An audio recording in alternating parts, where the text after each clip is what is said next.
Every Child is Ours used to be a part of the United States Department of Education, and I was a presidential appointee and worked for President Clinton. And we found that in our own country, children next door in neighboring communities, which both happened to be in Connecticut, didn't know each other because some were black, some were white, and they were worlds apart.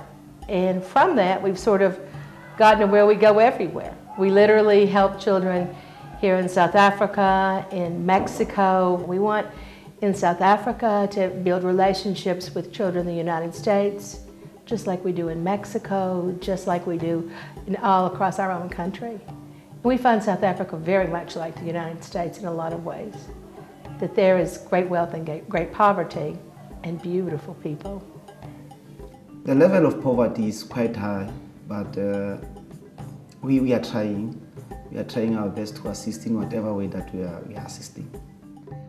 Along with the serious economic struggle of the residents of Kanana, there is an immense educational need as well. Basically, what we need in the school is it's a library and a computer center, because I don't see any school that can go without any computer center at this age. But the problem is we don't have the necessary buildings to be able to do that. Problems that we are having are just normal problems. Staffing problems which are just normal, be able to challenge as challenges. There are no enormous big problems which impede our progress and our performance, although there are resources that we are definitely running short of.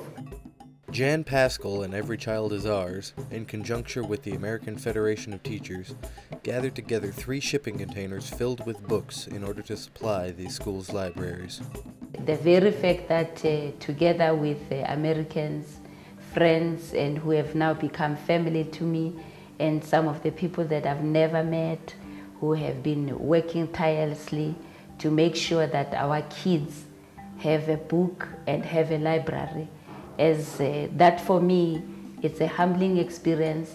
I'm very joyful. And earlier on, I shed a tear or two because it was just out of sheer excitement, but mostly of gratitude. Those were tears of gratitude because I know that this very high school here has a library which is empty with the shelves and everything, and yet by Friday, when my friends leave, it will be a library. Today was that moment where you said it was all worth it. All the phone calls, all the trips, all of the asking for help, and the times people let you down, it was worth it today because you saw all the children that you knew would be impacted by the people who helped me bring the books here. If you read, you always read, you practice your mind to read, you'll be not having a problem. Your mind travels all the corners of the world. Yes. So I want my mind to travel all the corners of the world, to be able to talk to people, and it increases speed, and it also helps us when you come into examinations, that when you're given a comprehension test, then you have to read through it, then answering the questions. Because you're used to reading, then you can read as fast as possible, then you answer, then you're on time.